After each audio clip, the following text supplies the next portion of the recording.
Aí eu queria, antes de a gente entrar no outro assunto, eu queria trazer aqui um caso para discussão. O que a gente precisa considerar nessa questão de ser cristão é a essência do mandamento bíblico, que vai ser cumprido na vida das pessoas de qualquer maneira. Não tem como você, digamos, ir lá para o Japão e deixar de ensinar uma doutrina bíblica essencial à salvação. Então, o que faz a teologia? A teologia chama de doutrina bíblica aquilo que é essencial à salvação e chama de adiáforos. Eu vou escrever aqui. Se alguém quiser. O irmão mostrou ali 613, não sei o que vai ser o assunto, aquele José e Akiva, já ouviu? Sim. Ele prega uma mensagem sobre quantia de ossos e nervos, sei lá como é que eram os mandamentos do povo judaico. Eles fazem eles fazem essa palavra, adiáforos. São ensinamentos bíblicos que não são essenciais à salvação, ou seja, se você seguir, tudo bem, se você não seguir, tudo bem. Como, por exemplo, o ósculo santo. Se de repente uma igreja impõe que os cristãos devem saudar-se com o ósculo santo, isso não impede a salvação, né?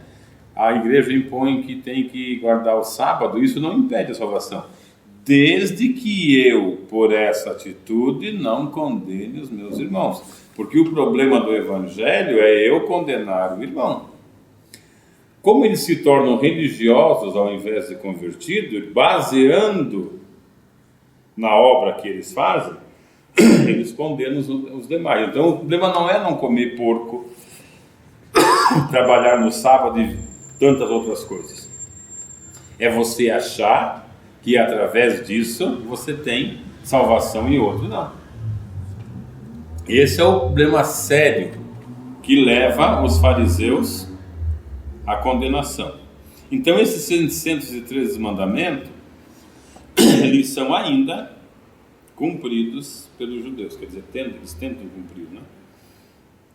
Jesus cumpriu os 10, cumpriu os 613 normas, e mesmo assim ele se entregou. Ele não precisaria morrer, porque a Bíblia diz que quem cumpre a lei, vive pela lei. Ele foi o único que conseguiu. Ele tinha uma opção de não precisar morrer, mas por amor ele se entregou. Então, só para conhecimento, os 613 mandamentos do hebraico, Tariag Mitzvot, sendo essas três letras aqui maiúsculas, Tari e o G, um acrônimo do valor numérico 613.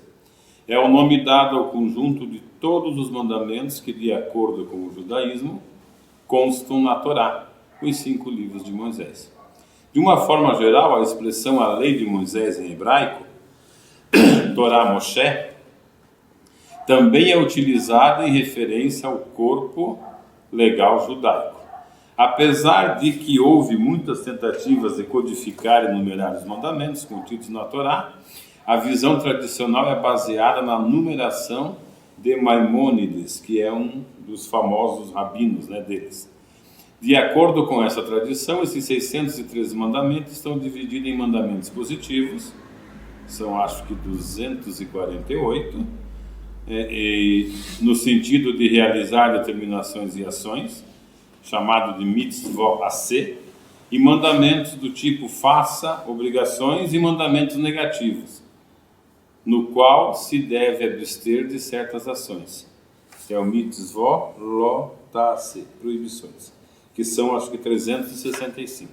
Está aqui embaixo. Existem 365 mandamentos negativos correspondendo a um número de dias no ano solar, que é como se cada dia dissesse a pessoa: não cometa uma transgressão hoje. E os 248 positivos relacionados ao número de ossos ou órgãos importantes no corpo humano. Isto é, como se cada membro dissesse à pessoa: cumpra um preceito comigo. Apesar de que o número 613 é mencionado no Talmud, sua significância real cresceu na literatura rabínica medieval tardia, incluindo muitos trabalhos listados ou arranjados pelas mitzvot. Mitzvot é mandamento.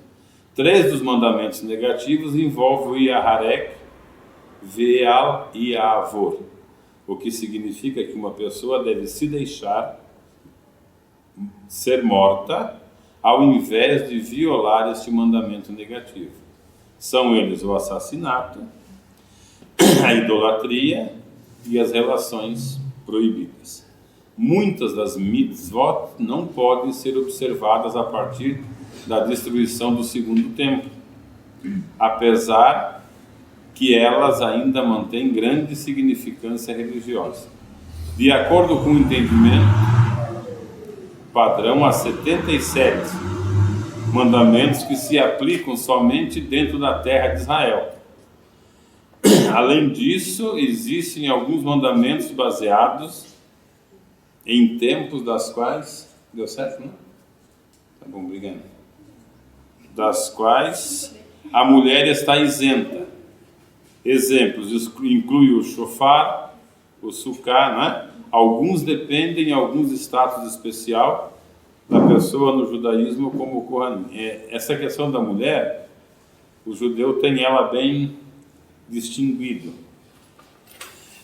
Se ela for uma boa mãe e cuidar bem da casa, ela não tem que fazer as obrigações do judaísmo. Por exemplo, o homem tem a obrigação de orar 5 vezes por dia. Ele está lá fazendo um prédio, deu a hora de orar, ele tem que orar. Tem que jejuar, tem que ir à sinagoga, tem que fazer. E as mulheres não. As que cuidam bem da casa, como servas de Deus, segundo os mandamentos judaicos, elas estão isentas das obrigações religiosas. Não pode ficar só dormindo, né? Hã? Não pode ficar só dormindo. Mas é difícil mulher ficar só dormindo. Geralmente quem fica só dormindo são os homens, né? Porque ela tem que levantar, limpar, passar, cozinhar, lavar, arrumar. E é difícil, né? Mas nas igrejas... Eu acho que você fez uma pergunta... Pastor, hoje em dia não está assim, não. A sua mulherada está diferente. Mas a mulherada sem compromisso. Você está segurando. Mulherada sem Não, compromisso. eu estou falando isso por quê? Porque hoje em dia a gente vê que nas igrejas pentecostais, quem é mais de oração, na verdade, são as irmãs do que os irmãos. As irmãs estão mais dispostas à oração, a estar na igreja mais tempo, e os irmãos pouco. Mas tem um probleminha. Não sei na Assembleia. Mas nós temos um probleminha. Se essa irmã que está dedicada à oração larga a casa de qualquer jeito para orar, ela está pecando. Ela está pecando, que a Bíblia diz que quem não cuida bem dos seus é pior do que o ímpio e negou a fé. Seja o marido com as suas obrigações de marido e de pai, seja a mulher com as suas obrigações de esposa e de mãe. Não adianta ela correr para a igreja, ficar lá 5 horas orando e o negócio lá em casa pegando. Ela está em pecado e ela vai perder a salvação por isso. Porque além de ela descumprir a Bíblia, ela está escandalizando, abandonando o marido, filho, que às vezes nem se converte por isso. Ora, mas não vigia. Ora, mas não vigia e vai de fogo. É o zelo sem entendimento. Sem entendimento. E que Deus tem como pecado. E o zelo sem entendimento levou Jesus a condenar os judeus por causa desse zelo que eles tinham de coisas que não tinha nada a ver. Eles zelavam pelo que não precisava ser zelado e condenavam o que não podia ser. Então o judeu já mais espertinho, ele diz à mulher, só faz o arroz, o feijão, cuida da criançada que eu vou orar, já ora para nós todos. Então tudo bem. Então essa questão, ela inclui isso, né? Então alguns dependem de um status especial da pessoa no judaísmo, como o Kohanim, que é o sacerdote, enquanto outros aplicam a pena aos homens e outros apenas às mulheres. O significado aqui, depois quando eu passar para vocês, você já tem a questão do número, que é essa aqui da gematria, que foi o que o irmão falou. Mas só para vocês verem que existem esses mandamentos, eu vou passar a lista para eles, né? Para vocês. Todos eles. De todos eles. Está aqui. Tá? O prefácio do Mishneh Torah. Rodrigo, uma parte desses mandamentos, eles também são aplicados... Esse mandamento é o Mishneh? Sim. Eles trazem ali... O Mishneh seria comentado, né? Na verdade ele é um comentário que ele ensina. Se você puxar acho que isso pela internet, ele tem algumas páginas que te dão todo como é que você deve fazer, como é que deve ser observado. O que você São... Pode. eles são aplicados também no meio dos muçulmanos, né? Uma boa parte da Torá. Só que o que não diz respeito ao Messias, né? Ao Messias. Aí eles tiraram e puseram o Mahomezinho no lugar. Veja lá, o primeiro preceito entre os preceitos positivos, saber que existe a divindade, conforme está escrito, eu sou Adonai teu Deus. Então esse é um preceito bíblico que vale para eles e para todos quanto querem, né, servir a Deus, o Deus do céu. Proclamar a sua unicidade. Adonai é nosso Deus, Adonai é um. É famosa essa recitação. Essa é a primeira frase que uma criancinha judaica aprende. Ela não aprende a dizer papai, mamãe, vovó. Ela aprende a dizer Shema Israel, Adonai Eloheinu, Adonai Echad. E vai ser a última frase que um judeu vai dizer se estiver consciente antes da morte. Ele vai morrer repetindo Shema Israel, Adonai Eloheinu, Adonai Echad. Por causa desta afirmação bíblica, que vale tanto para o Velho como para o Novo Testamento, nós temos o contraste da teologia trinitariana com a teologia judaica. Nós temos esse contraste forte. Dizem os que falam mal de nós que nós temos 3 deuses. E dentro dessa teologia, que na sua maior parte é pentecostal, tem aqueles que dizem glória ao Deus Pai, glória ao Deus Filho e glória ao Deus Espírito Santo. Isso não é um erro se você, ao dizer Deus Pai, Deus Filho e Deus Espírito Santo, atribui a cada um só a divindade.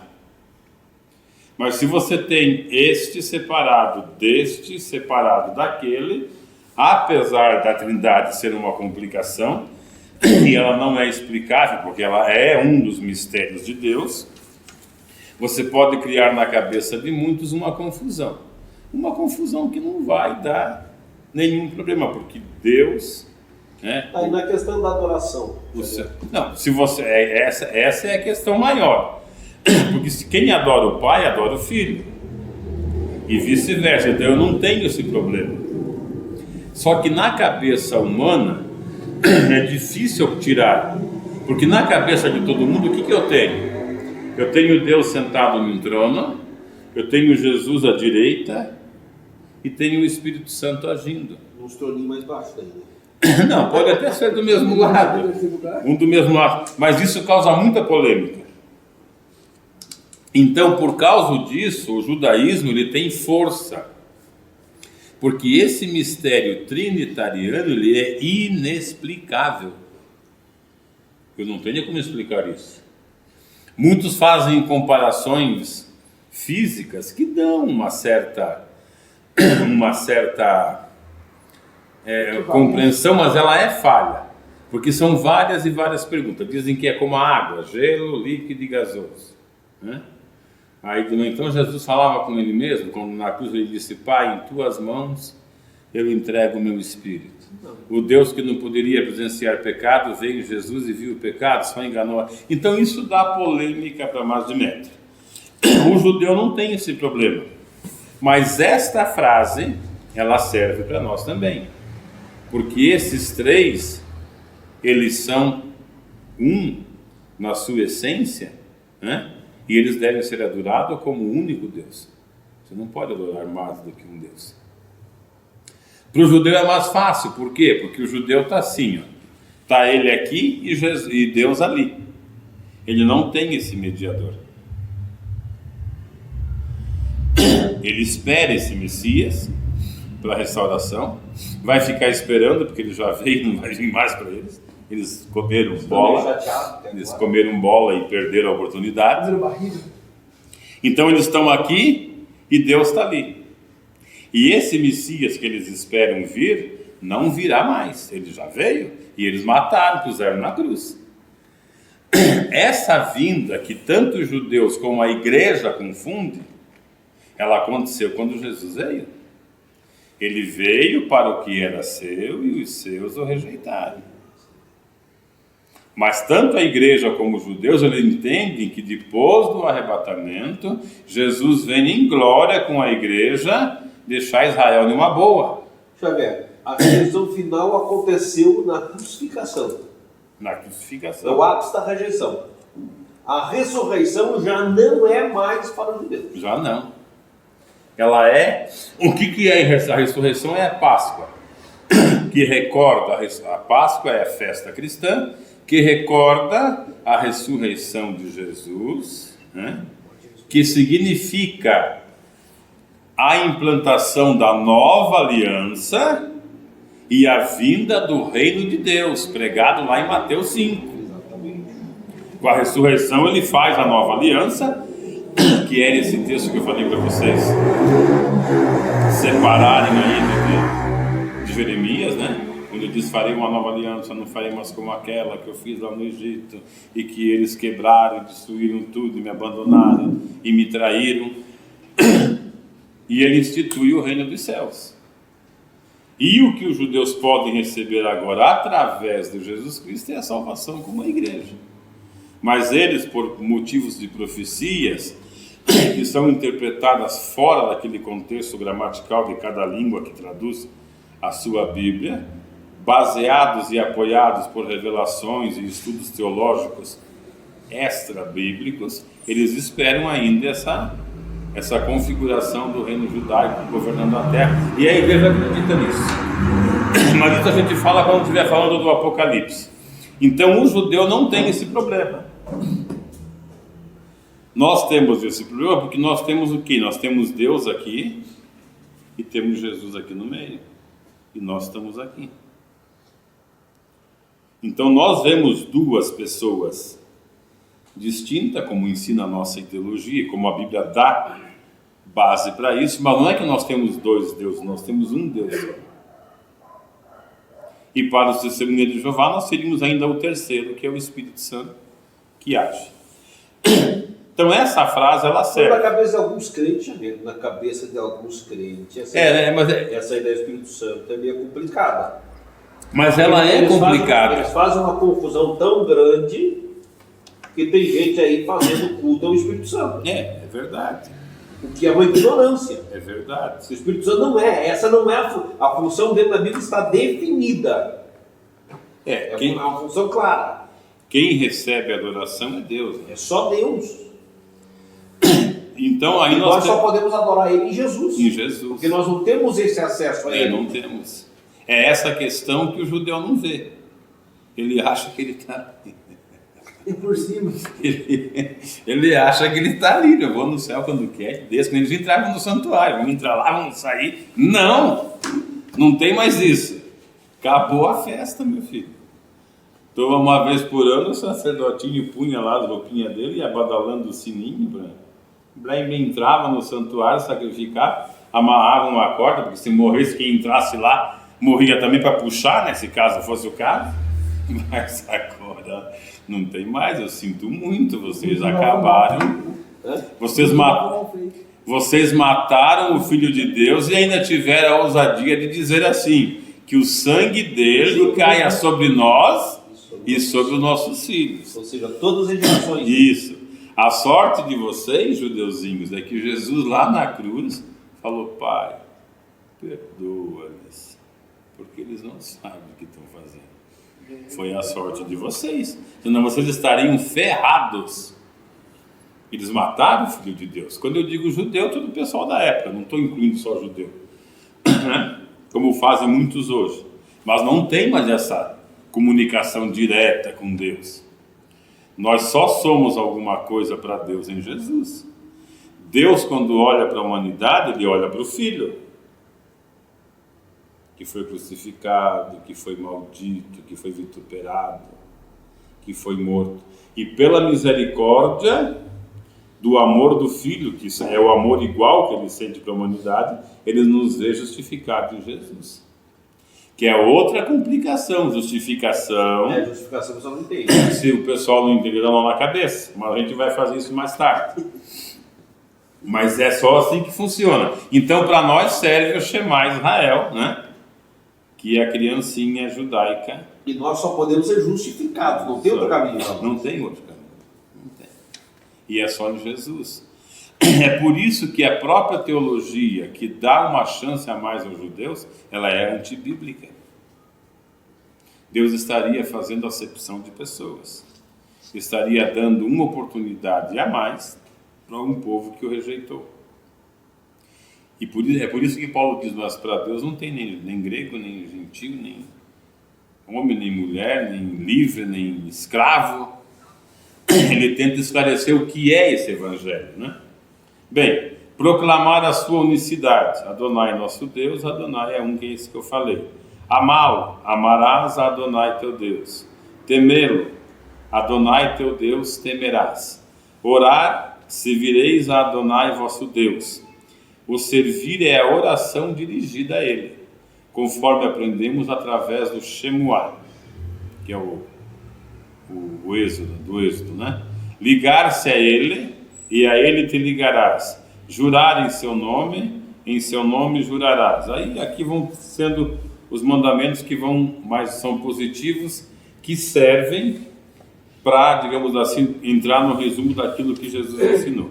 Como são 613 só, eu vou passar essa cópia para vocês em casa dão uma olhadinha. O que é impressionante em tudo isso é que a salvação e o perdão só está no Novo Testamento e as pessoas perdem tempo pregando o Velho Testamento. E fazendo comparações que não E servem lá mais. não existe salvação, lá não existe perdão. Isso é um absurdo. É por isso que se faz a confusão. Aí, daqueles 613, eu trouxe os 10 mandamentos. É para vocês lendo aqueles mandamentos positivos, que são os mandamentos que nos manda servir a Deus, amá-lo e orar a Ele, um único Deus. Isso reduz agora como um resumo aqui dos 10 mandamentos, né? Amar a Deus sobre todas as coisas, não tomar o seu santo nome em vão, guardar domingos e festa de guarda, honrar pai e mãe, não matar, não pecar, não roubar, não levantar falso testemunho, não desejar a mulher do próximo, não cobiçar as coisas alheias. Todo aquele 613, como esses 10, né? O que ensinou Jesus nas bem-aventuranças, o que disse Paulo em Gálatas do fruto do Espírito, e o que confirmou Pedro lá na sua segunda carta, quando fala daquilo que deve, né? Conservar, acrescentar o amor, a fé, a esperança. Eles resumem o mesmo ensinamento, que é o que nós temos que fazer.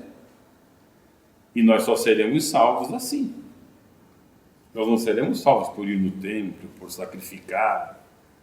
Né? Até porque na ideia de Jesus não havia templo, né? Até porque a nova igreja, a nova aliança, não houve espaço para templo. A nova aliança era feita de pessoas, não de lugares. Aqui eu fiz um resuminho do que seria cada um deles. Amar a Deus sobre todas as coisas, amar a todos perdoar, a todos servir e a ninguém excluir. Porque quem ama a Deus faz isso. João disse, quem diz que ama a Deus e não ama o seu irmão, é mentiroso e o amor do Pai não está nele. Continuando, ele diz, quem não ama seu irmão é assassino. Mas aqui se cumpre aquela palavra que diz, olha, esse que vos trago o meu mandamento. Amai-vos uns aos outros. Não, o pior é assim como eu vos amei, né? É como eu vos amei. Aí é que cumpri. Aqui eu pus o Santo Agostinho porque ele foi um dos maiores teólogos dessa defesa, tá? O segundo, não tomar seu santo nome em vão. Proíbe todo o uso impróprio do nome de Deus. Respeito, consequência do amor. Jurar usando o nome de Deus. Atualmente a gente cai nesse pecado. Os profetas principalmente, né? Eles falam um monte de mentira e dizem que foi Deus que falou. Assim diz o Senhor, mas quando diz o Senhor, tudo bem. Depende de qual o Senhor diz, quando o Senhor diz, tudo bem. Tem que develar o Senhor que está falando. O duro é como meu irmão disse, né? Já faz 100 promessas que eu recebi até agora. Nem é a primeira vez por isso. Está normal. Então esse é um problema. Guardar domingos e festas, assistir e participar das missas. Aqui eu deixei essa palavra, que é uma tradução do hebraico, porque na verdade é o seguinte: Para explicar para vocês, no hebraico a missa ela é sagrada. O culto ele é sagrado. Como a missa diz o padre ser sagrado. Eu deixei aqui, vou até pôr em vermelho, que era para nós comentarmos isso. E os crentes pensam que o culto também é, mas não é. Quando eu digo culto, eu digo esse ritual que se faz. Porque o hebraico traz isso do sacrifício, se puxa para cá, o altarzinho e tudo bonitinho. E na missa também, e de fuma de cá, e de fuma de lá. No Novo Testamento, quando Jesus ensina as reuniões para ensinar o Evangelho, ele diz para a samaritana, mas Senhor, o Senhor disse que é lá.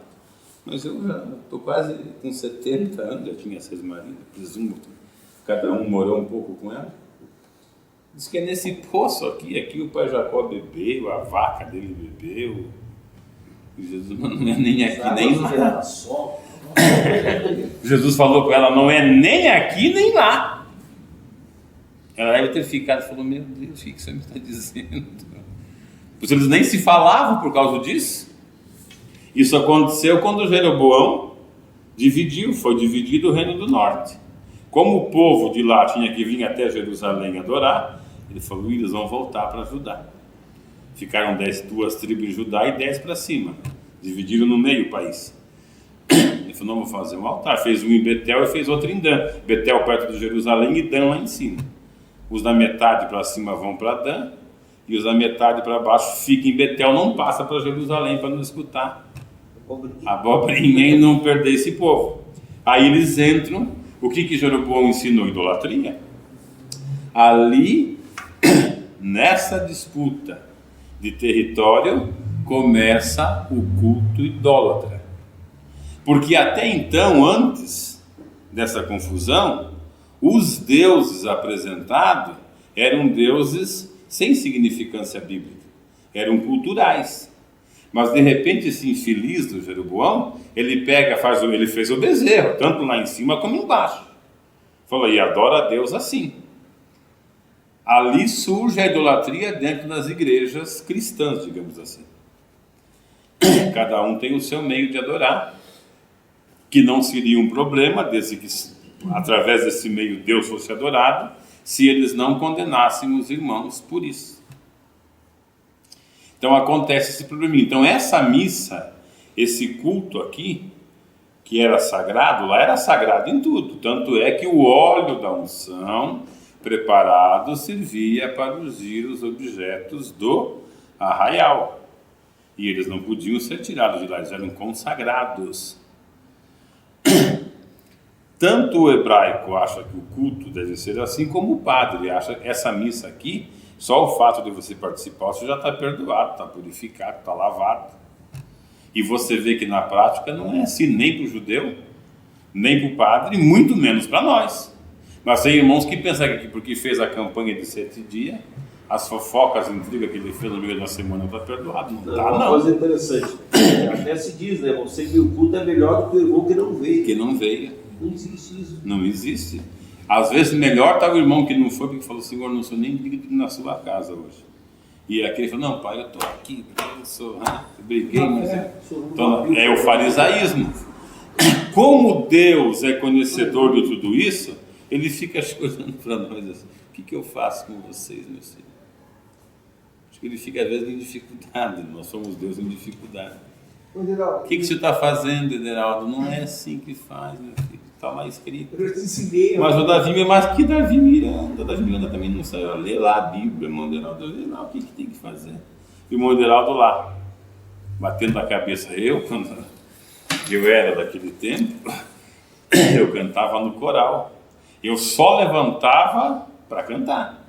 Eu ficava o culto inteirinho de joelho. E no banco da frente tinha o apoio de joelho, né? Eu punha o joelho na quina para crucificar a carne, porque eu entendia dessa forma. Você era meio fariseuzinho. Eu era fariseu inteiro. Eu fazia isso, eu assistia de joelho. Então você veja só, são... O que o líder achava dessa esse irmão é uma benção. Isso Isso é um exemplo, isso é um irmão maravilhoso. Então, por isso que eu deixei a palavrinha ali. Irmão, não é. O fato de você vir aqui não te purifica. O fato de você confessar teu pecado, arrependido e abandonar, isso te purifica. O sangue de Jesus te lava e você é purificado. De outra forma, não tem purificação. O nosso povo, nós, de certa maneira, criticamos tanto essa questão de idolatria, a questão do catolicismo, e não fica muito longe, porque o nosso povo, eles adoram os líderes, e a palavra líder tem mais força que a palavra lógico. Nós somos daí mascarada. A bancada aí de trás não vai falar nada? Não pode falar. A bancada de trás está com os dois ouvidos atentos. Igual boca fechada. Na verdade, eu tenho que falar, eu não concordo com esse 10 mandamento, que é mandamento católico. Não, pois é, eu trouxe ele do católico justamente para ver a confusão que é feita. Porque, na verdade, esse mandamento, o que acontece? Ele vem de uma tradução judaica, porque eu diria para você que judaísmo e catolicismo hoje nem é a mesma coisa. Né? E tanto seja a igreja reformada, quanto a igreja que ficou para trás, elas têm os mesmos hábitos. Foi por isso que eu trouxe o texto de uma tradução direta. Né? Porque ela não foge disso.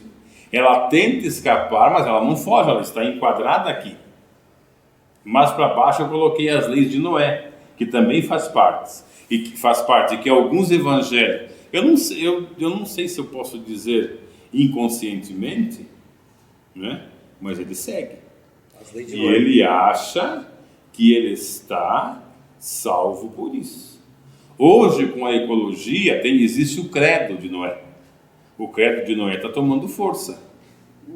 A ecologia é muito complicada. Ele baseia-se nos ensinamentos de Deus, com a natureza, apoia a sua filosofia em cima do Francisquinho, do Chico de Assis, que agora é Papa, do Chico de Assis, mas as igrejas, eu quero que vocês percebam, isso daqui é conhecimento geral, não é nada específico evangélico, que vocês percebam que a igreja evangélica, que também não existiria isso, né? É um outro nome também meio furado, mas tudo bem, para a gente separar, elas estão enroladas no mesmo problema, não se foge muito disso. E lá eles fazem a novena, aqui nós fazemos a campanha. Na novena eles levam o santinho, aqui nós trazemos o envelope. O Universal faz novena. Ela já é, eu acho assim que ela já é mais certa. Já disse, cara, vamos escancarar esse negócio aqui. Fazemos novena, fazemos despacho, fazemos descarrego e já faz. Ele está mais certo, porque pelo menos ele não engana. Pode ser isso completo, né? É? Não é mesmo? Ele está mais sincero. Ele diz, não, meu negócio é grana, então vamos fazer novena de cá, descarrego de lá e pronto. Não, o negócio ele não esconde. O negócio também é grana, só que é escondido. O que é pior. E também descarrega e salga também. Aqui é pior por quê? Porque você faz escondido num ar de santidade e você diz que Deus te revelou e que você recebeu uma revelação. Isso não existe. É isso que eu quero que vocês entendam. Por isso eu trouxe esse texto original. Isso é uma tradução original do hebraico. Eles estão na mesma furada, irmão. Mas então só, eu não entendi, por que daí ali no segundo lá, que a gente vê nas nossas traduções lá, que diz não farás ídolos, para não se dobrará perante eles, ali, que ali tem um segundo, diz que é para não tomar o sol do nome em vão. Né? Já passamos ele? Ele é tirado para que você não perceba. O último foi dividido em dois, dividido em dois. Pensar que era tirado. Por isso que eles fizeram 10. Mas eles fizeram isso para que ninguém... Sim, eu só queria saber por que o senhor colocou dentro dessa forma. Não, para você ver, isso daqui é o conhecimento que qualquer religioso fora da religião evangélica teria. Se você for discutir com uma pessoa... Essa é a realidade. Falando, não, mas o mandamento é esse. Não é, mas ele vai dizer que é. Aí você vai puxar, porque na nossa Bíblia está a tradução direitinha. Mas a Bíblia de vocês é falsa. minha que está aqui, que tem a cara do Papa aqui, vai te mostrar. Você conhecendo essa tramóia, você considera, porque houve essa separação.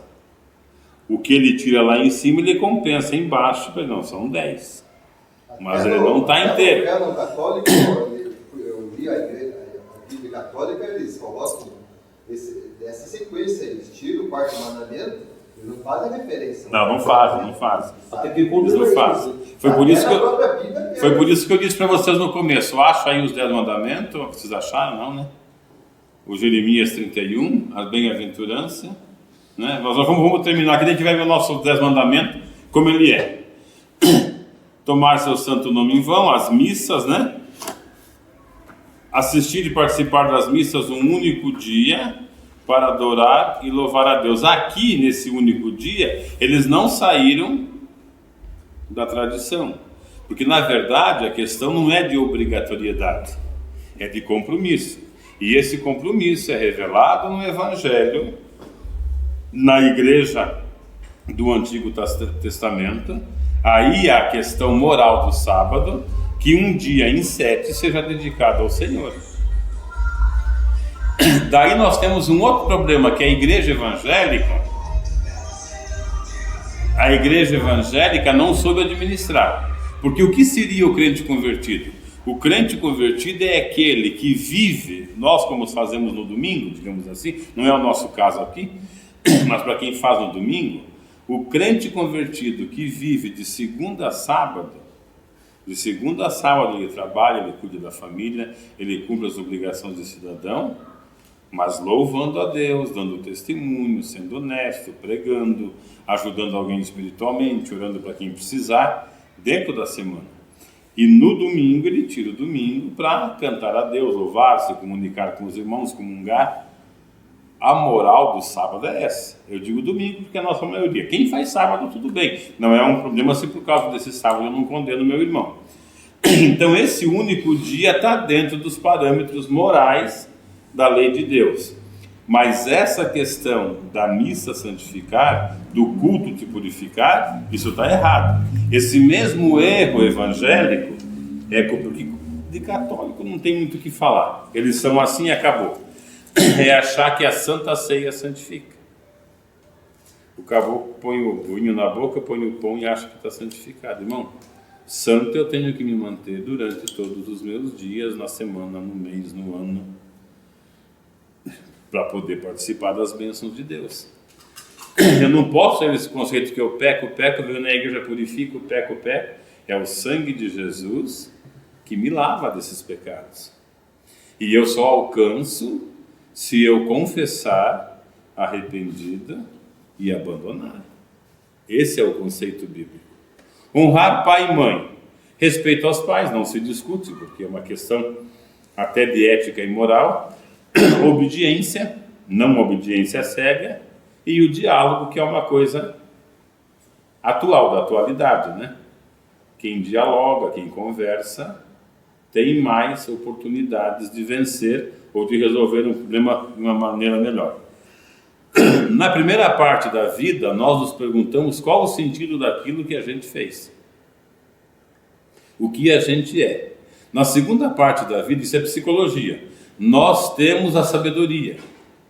Na primeira parte, nós devemos nos orientar pelos mais velhos, porque eles têm sabedoria e experiência. Isso vale lá no Oriente Médio. Aqui para nós o valor disso não é lá muito confiável, porque nós temos velhinhos que são terríveis. E malandros.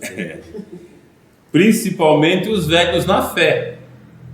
Então veja só, ela traz, esse estudo aqui de mandamento, ela tenta conciliar o que é lógico com aquilo que foi dito para dizer, não, Deus acertou, né? Porém nós temos essas dificuldades. E esses mandamentos, se cumpridos cegamente, ele vai criar problema. É como aquele que não deixa pai, mãe, filho e mulher, por amor de mim, não é digno de mim. Isso é uma verdade, mas não é assim como se interpreta. Não, abandona tudo, é essa irmã que passa o dia inteiro orando. a casa virada de perna para cima, o marido sem comida para comer. Não está certo. Mas as igrejas pentecostais apoiam essa prática. É isso mesmo, tem que servir a Deus. Nós vamos obedecer a Deus ou obedecer os homens? Eu sei porque eu vivi nesse contexto. E a irmã acha que ela está abalando, ela abandona.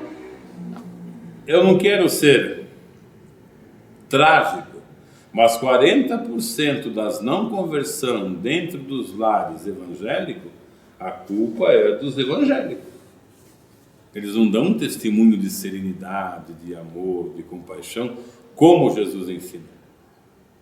Eles tentam ser santos. Não matar, só Deus tem o direito de tirar a vida, não se discute. Nós temos a questão do aborto, que é uma questão atual também, e que biblicamente não tem discussão. A única coisa que poderia pôr um parênteses nisso daqui é o risco da mãe.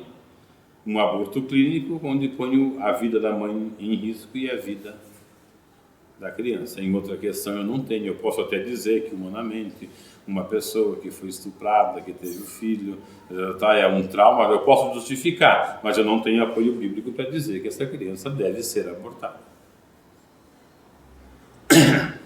A eutanásia também não se discute, a doutora lá disse que fez. A doutora fez um pouquinho. Como é que é o nome dela? Ajudou, não. Virgínia, né? Virgínia, está lá. Ele ajudou alguns a passar fora lá. É doutora do destino. Suicídio, também não. E homicídio, também não. Não se discute isso, né? Você vê que lá para o judeu, não para o católico, para o judeu, entre adulterar, o que dizia lá? Adulterar, ser idólatra, e tinha mais um? Cada castidade. O sexo ilícito, prefere-se morrer.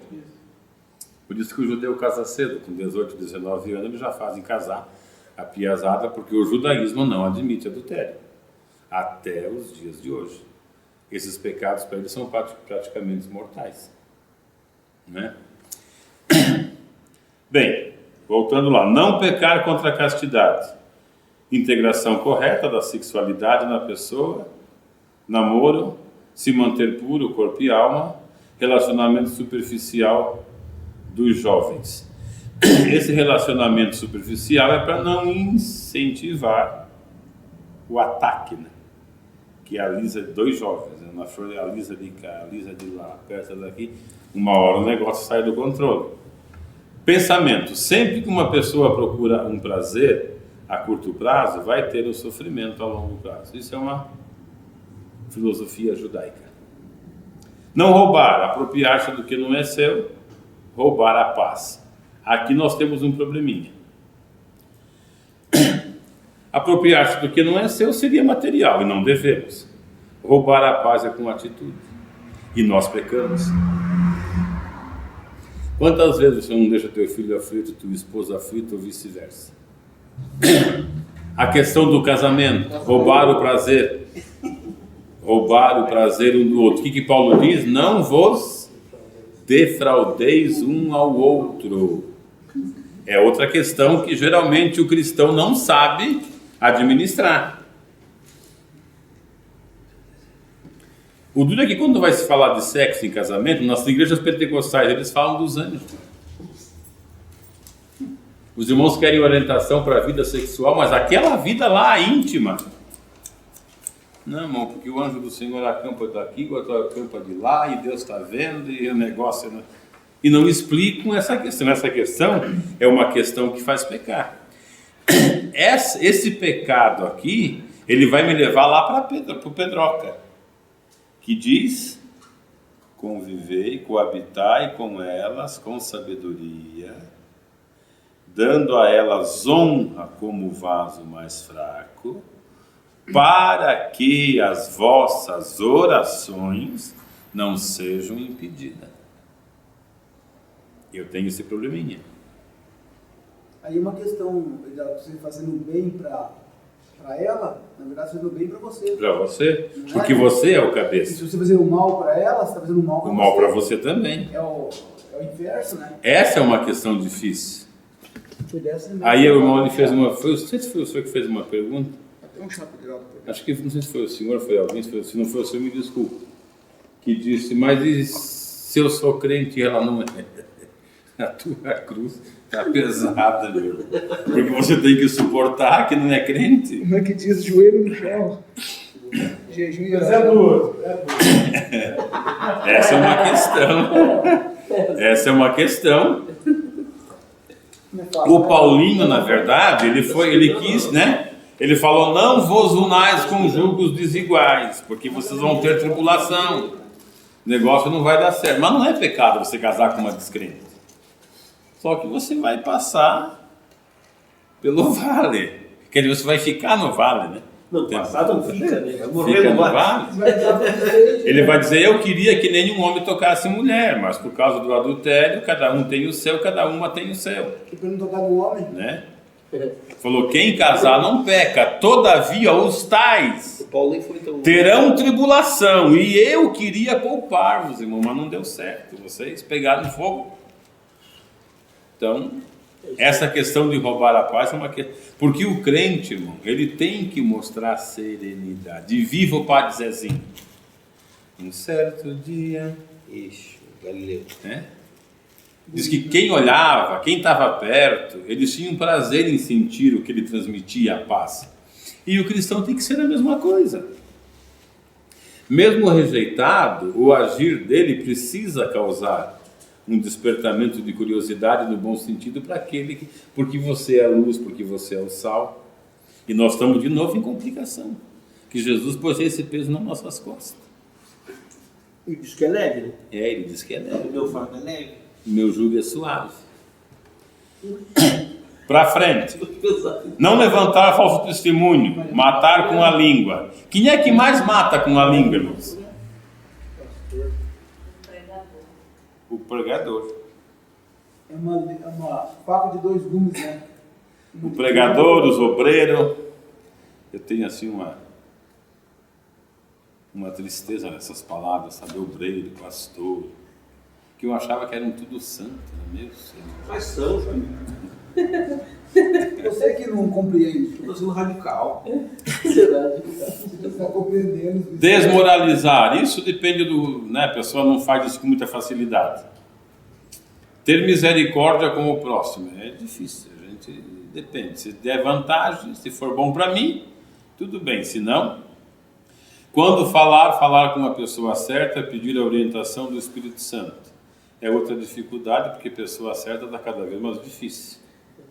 Jesus disse, não é o que entra pela boca que causa mal, e sim o que sai da boca. Esta é uma verdade que os evangélicos não querem aceitar. Eles colocam costumes, proibições e não controlam o que se diz. Como é que o pastor faz isso? É com ensinamento. Você não faz isso profetizando, pregando, mandando orar, mandando jejuar. Se a igreja não tiver conhecimento do compromisso dela com o evangelho perante Deus e a sociedade, ela vai para o buraco, é um cego guiando o outro. Vai cair os dois no mesmo buraco. Vai jejuando, vai pro buraco. Se jejua, vai cair no buraco com jejum e tudo. É. Porque você precisa ter conhecimento. É aquela história, irmão. Como é que eu sou médico se eu não conheço medicina? Quando eu entrei no hospital, para mim foi um choque, porque o primeiro curso que eu fiz foi de atendente de enfermagem, era 3 meses no Senac. Você aprendia a dar um banho, limpar, pôr uma calcinha nos pacientes lá com fralda, arrumar uma cama, fazer uma injeção, fechar um curativo, medir a pressão, ver, e era enfermeiro. Aí eu fui para o Cajuru e me jogaram na UTI. Uma UTI de politraumatizado, todo mundo no respirador. E todo mundo falava, eu não sabia do que estava falando. O médico escrevia e ele, mas o que é isso aqui? Falei, não, para mim isso aqui não dá. Aí eu falei com os médicos, doutor, eu queria saber, o senhor me explica, a minha sorte é que eles eram todos professores da PUC, eles gostavam de ensinar. Aí eu fazia uma perguntinha assim, eles explicavam tanto assim, eu já anotava tudo. Aí eu comecei a comprar livro. Comprei, às vezes vem alguém e fala, você estudou medicina? Não, mas eu falei, eu fui obrigado, porque eu estava no meio, precisava saber do que se tratava. Quando vieram me buscar e que eu estava quase morto, que eu falei para a enfermeira-chefe, que eu tinha um TEP, eu falei TEP porque quando ela disse que era enfermeira universitária, eu pensei comigo, ela sabe do negócio. O senhor tem algum problema de saúde? Eu falei, eu tenho um TEP crônico e um ICC grave. O ICC ela entendeu, que é mais comum. Mas quando ela chegou lá, que ela me entregou primeiro, ela falou assim, doutor, ele falou que tem TEP, o que é isso? Eu falei, pronto, estou morto. Se a enfermeira-chefe não sabe o que é isso, eu estou morto. E como o médico não respondeu, ela veio mais tarde e me daí ela chegou e falou assim, o senhor falou que tinha TEP. Eu falei, por conta desse TEP eu tenho uma pressão pulmonar alta. Eu não sei o que ela disse para o médico, eu sei dizer que o médico prescreveu remédio para pressão sistêmica.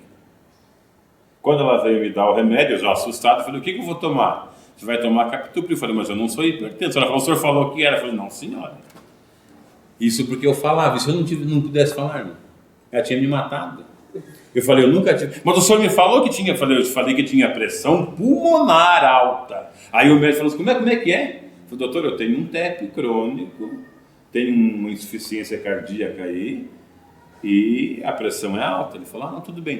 Pegou e prescreveu tudo de novo. A questão de ser crente é a mesma coisa, você precisa saber do que nós estamos falando. É Virgínia o nome dela? Não era Virgínia. Mas o grande problema, Jair, que eu sempre defendo é que nós, os cristãos, e aí a igreja em si, não estuda a Bíblia, não conhece, não é nem estudar, nem ler. Na verdade, Israel, ela não faz o que ela deveria. Ela foi chamada para fazer discípulo, para ensinar. Porque é diferente de você ser crente e de você ser discípulo.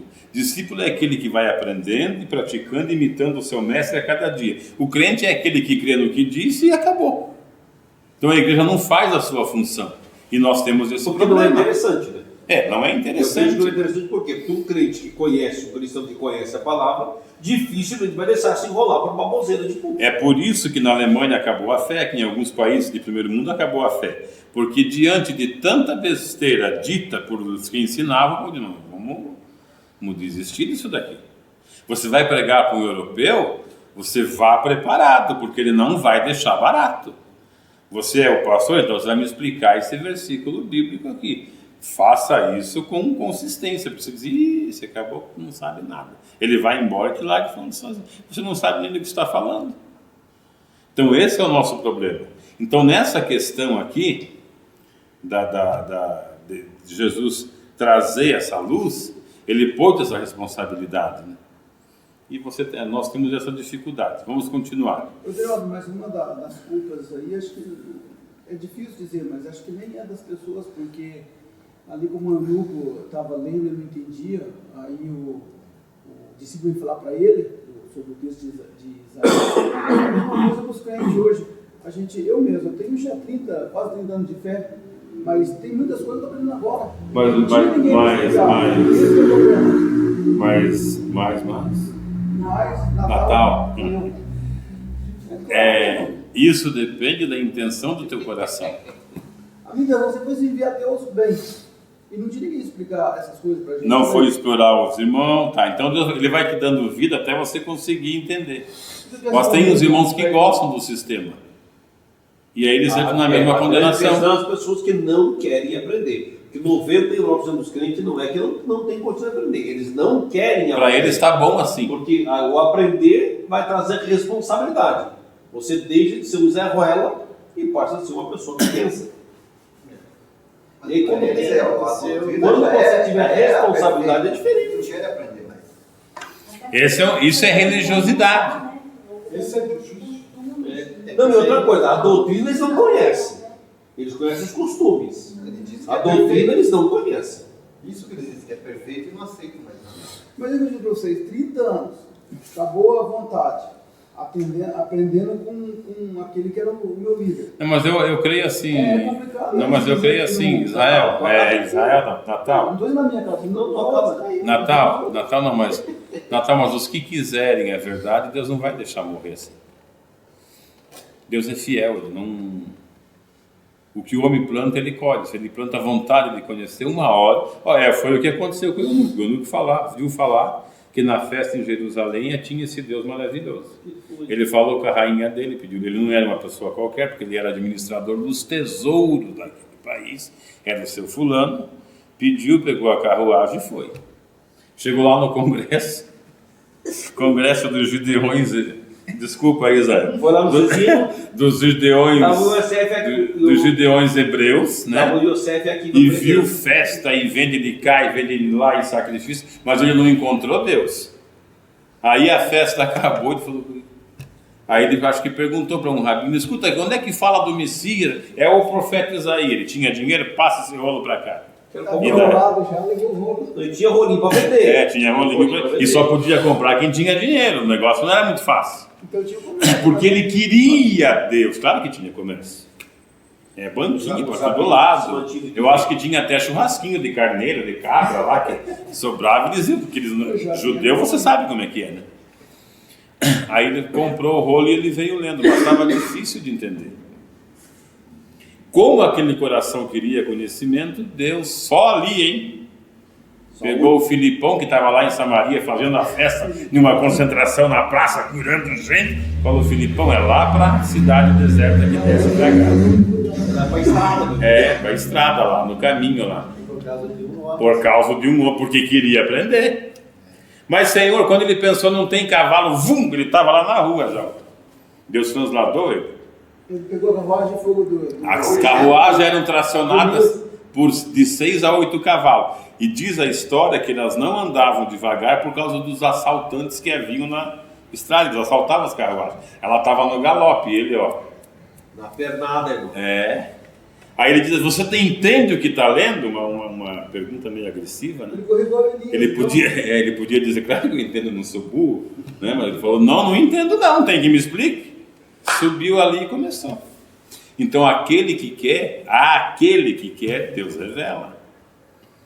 Aí ele entendeu tão bem que ele falou, água ali, ó, eu posso ou não posso? Você crê, então timbum, e vai embora e anuncia. Uma região desértica. Então quem quer, Deus traz. Porque, tudo bem, é uma coisa que dói, mas cá entre nós, os crentes de antigamente, eles tinham um objetivo. Os nossos hoje não, eles querem o bem bom e acabou. Se você não agradar ele de um jeito ou do outro, ele vai embora, não quer saber. Não, aqui não tem o sal, lá tem o Vale do Sal. Aqui não dá a rosa. Quando eu fui para a Itália, eles estavam numa campanha no Rio de Janeiro e mandaram missionários para fazer a Vigília do Amor.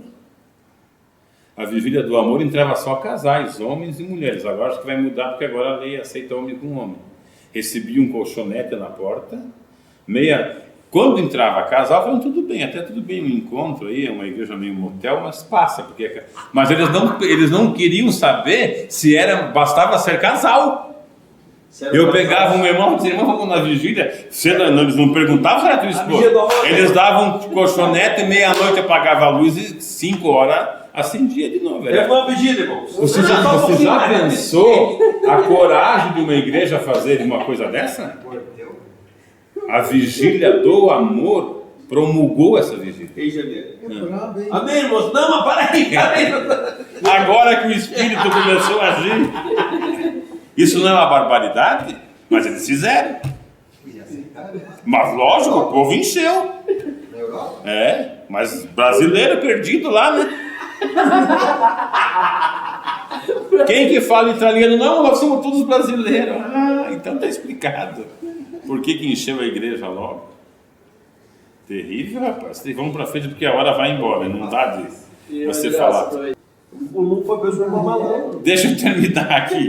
Não desejar a mulher do próximo, apesar de ser claro, muitos desejos, tem uns que fogem junto, né? Matrimônio. Nessa questão, tem irmãos que fogem. Agora há pouco veio o Bom José me visitar aqui da visão missionária, um amigo meu que vinha na minha casa, né?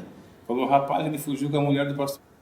Fizeram uma campanha de libertação para a família e no 5º dia eles sumiram. Se libertaram. Aí ele não apareceu em casa, né? A mulher em casa, foram atrás, já estão morando junto. Se libertaram. Falei, essa resposta foi rápida, hein? Foi no 5º dia da campanha. Para você ver, irmãos, aqui, irmãos, vocês riem. Mas as pessoas que sabem disso, para nós é engraçado, mas para os incrédulos isso dá nojo, dá vontade de vomitar. Mas não só para eles. Não, a gente leva mais, não, porque, né, estamos já tarimbados. A gente ri para não chorar. Ri para não chorar. Eu nem tenho Os irmãos veem como é que é. Então essa questão do matrimônio, eles, orientais, né, judeus, eles são bem melhores do que nós. Eles compreendem bem essa cruz abençoada que a gente bota no ombro e depois não quer carregar. Eles compreendem bem isso. E a importância da família também 10-0 para eles. Não cobiçar coisas alheias, Sermão da Montanha. Aqui começa tudo aquilo que Jesus resume e traz para o Evangelho como preceitos espirituais, éticos, morais, que tem que seguir aquele que quer ser salvo, senão não tem conversa.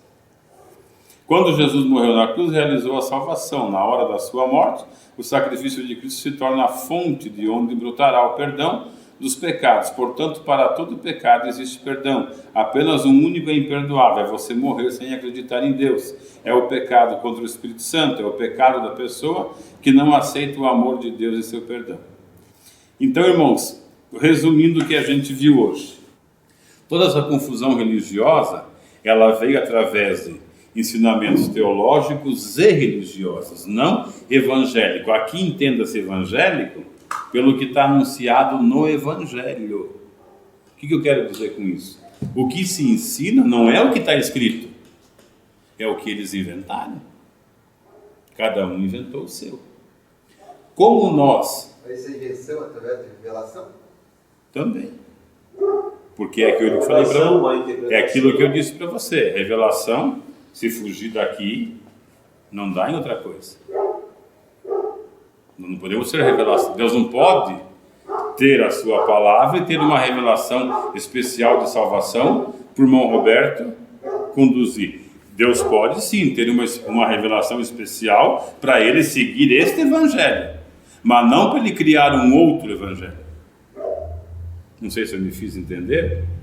Quer dizer, Deus trabalha com ele, faz um milagre, aparece. Isso é uma coisa que pode acontecer até hoje, é bíblico. Como aconteceu a conversão do irmão Antônio, que é interessante. Quem foi usado. Então isso Deus faz. Agora ele te dá uma revelação extra para você montar um rebanho, aí não. Tem que ser por aqui. É o que Paulo fala no outro evangelho. Foi o que Paulo fala. O anjo do céu descer e anunciar. Só um pouquinho, até antigamente, como a gente tinha uma sociedade, digamos, mais contida, né? Você conseguia ter pessoas bem intencionadas. Hoje nós temos, só que o número é menor. E vai ser cada vez menor. Uma coisa que nós temos que ter cuidado, eu estive na igreja batista do Bacaxeri. Junto à noite, né? Trabalhando. Eu fiquei impressionado, a mensagem muito boa. A mensagem muito inteligente, a mensagem potente. Só que eles estão pregando uma coisa que não existe. A igreja não vai experimentar despertamento. Pois é, na verdade... A igreja vai experimentar dormência espiritual cada vez pior. Na verdade, essa questão é uma outra confusão. Né? Porque o que isso leva ao despertamento? Leva sempre à espera de um novo profeta, com uma nova mensagem, com uma nova igreja, com um novo rebanho. Um novo movimento. E a questão é, por se multiplicar a iniquidade, o amor de muitos esfriará. Eu não tenho outra realidade evangélica. Quando eu digo evangélica, tratando-se de Bíblia. E outra coisa, a questão da iniquidade. Iniquidade é o antônimo de equidade. Equidade traduz de justiça, injustiça. Dentro da igreja, o que a gente mais vê é injustiça. Cada vez aumenta mais. Esse aumentar da injustiça que a própria liderança promove vai gerar a falta de fé. Então não vai haver despertamento. As pessoas ficam lá sonhando, vivendo, se preparando para uma coisa que não existe. Jesus vai voltar e não vai haver despertamento. Então, o que eu entendo por despertamento é individual, aquele que desperta para querer saber a verdade. Mas não é isso que se ensina, não né? é isso que é ensinado. Isso que eu tenho. Quando eles põem... da minha busca. Mas quando eles ensinam o despertamento, é sempre um movimento novo. Quando começou os Gideões, foi Deus que despertou. Quando começou a Deus é amor, foi Deus que levantou. Quando começou o do chapéu, foi Deus que... E assim eles vão. Cada movimento que aparece, eles é lá. O despertamento está lá. Ah, não, lá está soprando, lá já está caindo, então vamos para lá. Eles ficam nessa. E não tem. Esses escândalos vão crescendo e a fé genuína vai diminuindo. É por isso que a única coisa que vai nos manter, se o nosso tempo aí for longo, vai ser a doutrina. Porque não vai ter mais como você já não se considera igreja separadamente. As pentecostais é que estão resistindo um pouquinho mais. Como diz Israel, morrendo aí os donos de igreja, essa igreja ela vai se dissolver um pouquinho, né? Então o que é que vai unir os crentes verdadeiros? A palavra. Não vai ter mais como unir adventismo, batistismo, pentecostalismo, não, porque eles estão perdendo a identidade. Então vai ter os crentes fiéis que dizem, eu sou da palavra, então tá. Talvez tenhamos até que nos reunir em locais desapropriados para poder divulgar a palavra. Hoje já não tem mais espaço para a palavra. Eu aprendi sobre o despertamento que eu aprendi na igreja adventista, que vai haver um novo derramamento do Espírito, porque o primeiro derramamento foi a chuva temporânea, agora vai ser o derramamento da chuva. Não, mas isso é porque eles confundem a profecia de Joel, que foi realizada. Pedro diz, isso foi o que Joel disse. Aquela temporânea. Então, não, mas diz que derramarei meu Espírito sobre toda a carne, diz o texto. Eles esperam esse derramamento que não vai haver. Não vai haver. Tem esse fenômeno em Jerusalém. Jerusalém se cumpriu já. Ó, dentro da realidade bíblica, dentro do que Jesus falou, não vai haver nada. Vai haver totalmente... São duas coisas... É quase que uma apostasia geral. São duas coisas que ligam bem. É o tal de avivamento, que seria um resfriamento, pelo que Jesus disse, né? Essa é uma questão que não haverá, que é o que ele mais ou menos passa, né? Os sinais que vão mostrar estar perto da longe da vinda, que também não haverá, porque ele disse que não haverá sinais. Vai ser como nos dias de Noé. Naquele dia, olha, ninguém sabe. Vai estar todo mundo casando, e ele vem e ele vai levar. Quem foi, foi, quem não foi, não foi. Aí ele coloca a questão do esfriamento e ele diz, porventura, quando o Filho do Homem voltar, achará fé na terra? Então são 3 pilares do Evangelho que leva você a prestar atenção naquilo que está acontecendo. Esse negócio que Israel é o relógio, isso daí é tudo invenção do pentecostalismo revelado, como diz o Silvio, que começou lá com a McDonald's, que foi espalhado, e o povo crê. Então é uma dificuldade. Mas é aquela questão. Eu creio que aos fiéis, aqueles que querem mesmo, Deus vai prover maneira para que eles cheguem ao conhecimento da verdade. Outra coisa que eu vejo na pregação errada é a questão de Mateus 24, lá, que diz que aqueles acontecimentos de guerra, rumores de guerra, para não se preocupar, que seria o princípio só. Eles pregam até hoje que é o princípio, para não se preocupar. Mas é o que eu digo, até o versículo 35, aquilo fala a respeito da queda de Jerusalém. A questão do evangelho do espiritismo e da igreja dos nossos, porque tem um evangelho. Mas é um evangelho diferente, né? E veja só, é tão interessante a cegueira, porque diz Paulo, nem que um anjo desça do céu. E pro Schmidt lá foi um anjo que apareceu, né? Mandou ele lá cavar as placas de ouro lá, ele foi lá, achou e... Quer dizer... Até mesmo na igreja,